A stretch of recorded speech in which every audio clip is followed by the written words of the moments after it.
to show you that Ebola is having an effect. It's having a rippling effect. Yeah, not just on... Yeah, but you know what? Look, I'm looking at a flight from here to Nairobi on December 23rd. The best flight is $1,500, so it's not like that affected airline prices in any way. No, you know, I think what we need to do is that... Oh, my phone. I wanted to read this other article to you. There is something other than Ebola that is, which is really not cool because we're just adding to the anti-nervous about Africa fervor that's going on. This is in BBC News. Ebola intensifies the struggle to cope with Lassa, as Lassa fever. The peak season for Lassa fever in West Africa is about to begin. The viral hemorrhagic, I hope I'm saying that right, fever has been largely forgotten in the Ebola crisis, and health workers are warning that they may not have the resources to deal with the disease if cases increase. At first sight, the symptoms of Lassa are identical to Ebola. There can be bleeding, vomiting, and fever. But whereas Ebola is a new outbreak, Lassa is a constant presence. Every year it infects from 300,000 to 500,000 people, killing up to 20,000. All of the countries worst hit by Ebola are home to Lassa fever. On Friday, Dr. Geraldine O'Hara from Doctors Without Borders told the BBC that one of her colleagues had died of Lassa despite all her efforts to save her. Nigeria may be seeing its first outbreak of the season, only weeks after successfully containing Ebola. Nigerian media have reported an outbreak of Lassa in Oyo State. There's one main difference between an outbreak of Ebola and Lassa. A Lassa outbreak is caused by rats. The rodents carry the disease into homes and food stores, especially in the dry season running from November to April. We've had literally dozens of cases where Lassa fever already in the eastern part of Sierra Leone, said Robert Gary of Tulane University, which has researched Lassa in West Africa for a decade. Once infected, Lassa can spread from person to person. Not everyone who catches it becomes seriously ill, but fatality rates have been known to be as high as 70%. It is less easily transmitted than Ebola, but nonetheless, patients must still be treated in complete isolation. The containment of the fever was a major focus in West Africa until Ebola arrived. It was in a Lassa laboratory that Sierra Leone's first Ebola case was identified. So, I don't understand why these diseases, some of them which are obviously preventable, are held at bay. But you know something? I was trying to understand the difference between an epidemic and a pandemic.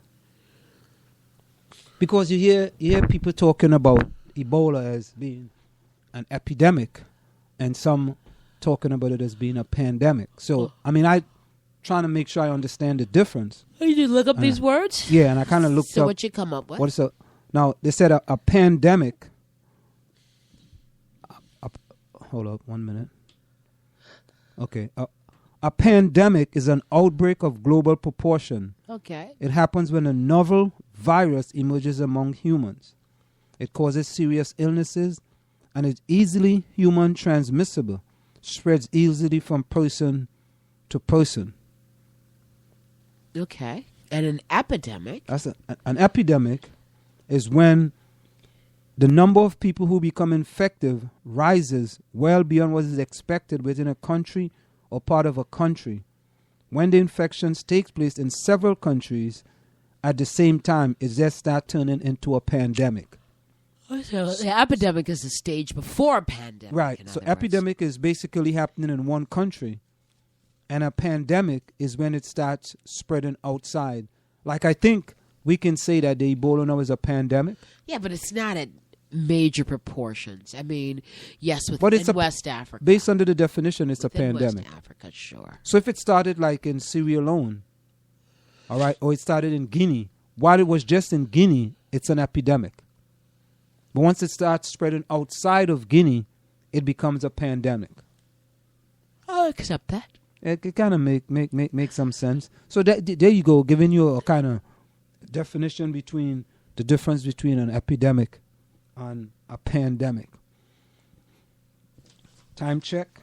The time is approximately 9:18 p.m. That time check is brought to you by Nokia Home Improvements for all your general constructions and remodeling job. Nokia Home Improvements. No job is too small. You can call them at 973-592-8493. That's 973-592-8493. We're going to go for a short break, and we'll be right back. The Strollers present Bruce Norris's Pulitzer Prize-winning play, Clybourne Park, Fridays and Saturdays, November 7th, 8th, 14th, and 15th at 8 p.m., and Sunday, November 9th at 2 p.m. Sunday matinee will be sign language interpreted for the hearing impaired.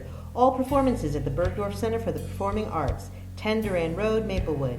Adult tickets, $20. Student senior, $15. For tickets, call 973-761-8453 or visit our website, www.thestrollers.org. Don't stay at home. Come play with the Strollers. You're listening to the South Orange Maplewood Online Radio Experience. For more, go to SoMore.org to participate in the discussion.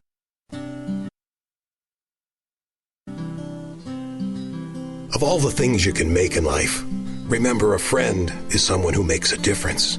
A friend is someone you want to thank for 1,000 things in 1,000 ways. Thanks for waiting up, sitting up, and putting up with me. For letting me sit in the shade of your friendship when things got hot. Thanks for everything you have given me and forgiven me. Thanks for crying with me, crying for me, and for telling me when it's time to dry my tears. Thanks for poking me with your laughter when I was full of hot air. For accepting my faults and reminding me that any of us looking for a friend without faults won't have any friends. Thanks for reminding me that our friendship is not only a gift to each other, it is also a gift from God. Thanks for being my friend.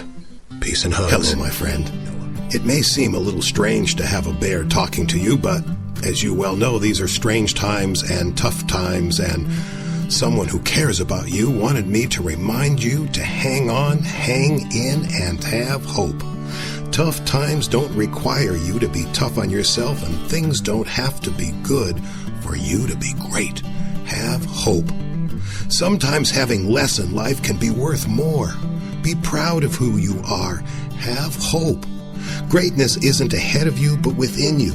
Don't confuse what you have with who you are, and don't let the past kidnap your future. Have hope. At the end of the day, hope for the best. Make peace with the rest. Leave your fears behind and put your faith in charge. Peace and blessings. Noah.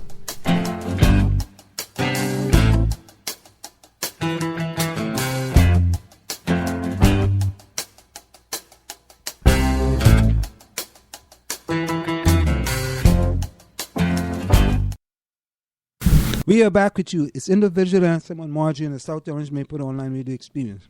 Coming to you every Monday through Friday from 8 to 9:30 p.m.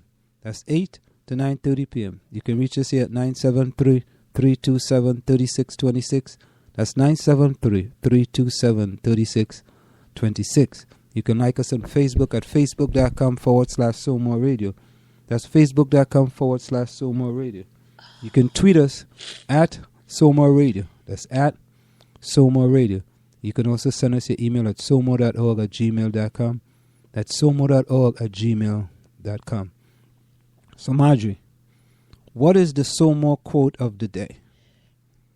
I don't know, but I'm looking at some quotes right now. So, You want one of my quotes? all right, let me see what you got. Well, no, you go first. Well, I pick out the appropriate. Okay, there's the SoMore quote of the day. If you do not go after what you want, you will never have it. If you do not ask, the answer will always be no. If you do not step forward, you'll always be in the same place. That is the So More quote of the day. Now, see, the thing about your quotes is you don't attribute them to anyone. So who said that? She can't be stealing quotes from people. No, I'm not. No, this is not my quote. I know, it is, but who said it, though? I don't remember. So you just swipe the quote and then don't say? Yeah. Well, I'm going to give you a quote by someone I learned to appreciate this summer. Who's that? His name is Albert Einstein. Now, Einstein is all over Princeton. You're gonna come and with I'm like, who cares about Einstein? But then I started reading about Einstein, and I thought that he was really cool. He was really good. He really was. But you know what? I stay away from like those famous quotes. I do. Because, I mean, it's tired. But you don't know. We don't know if the quote that you just made was from some famous person. No, it wasn't from a famous person. Oh, so I know. Like most of the quotes is like Einstein quotes. So you're just trying to say that it's a trite everyday thing to make a quote by Einstein. No. But I all right. Let me hear what the quote is. Because Einstein was cool. You know, I mean, I thought that like, oh God, everyone likes him. So what? But. Okay. I've learned to appreciate. Let me hear the Einstein quote. This is not a long quote. So. Among the many, not everything that counts can be counted, and not everything that can be counted counts. Isn't that great? You don't look impressed by that. It's good, but you know what I mean. It's so Einstein. Yeah, man. It doesn't stimulate my, It's just like, when I get a call like everything counts, don't count. Everything that doesn't count can be counted. No. I'll give it to you again. No. I know. Not everything that counts can be counted. Not everything that can be counted counts. So you know what? So you're gonna come back at me with another quote? No. I'm gonna come back at you with the same quote, and let's just put them side by side. All right? Hold on. No, here we go. Hold on. Because when I'm picking quotes, I try to stay away from Einstein quotes. Oh, you purposely stay away from Al. Yeah. Okay. If you do not go after what you want, this is talking about life, man. This is life. If you do not go after what you want, you will never have it. Think about many people thinking about, I want to do something, and they decide, you know what, I don't think I can do it. Right? So if you do not go after what you want, you will never have it. And I tell my kids this all the time. If you do not ask, the answer will always be no. And we can use that in our lives almost every single day. Because sometimes there are things that you want and you say, nah, they're not going to go for that. They're not going to go for that. You know what, Anselm? I've been hearing that for the past week. People from my past have been coming up and telling me things like that. That I should just go for everything that I want. Exactly. And I'm inspiring you to go for whatever it is. I'm inspired. I feel kind of...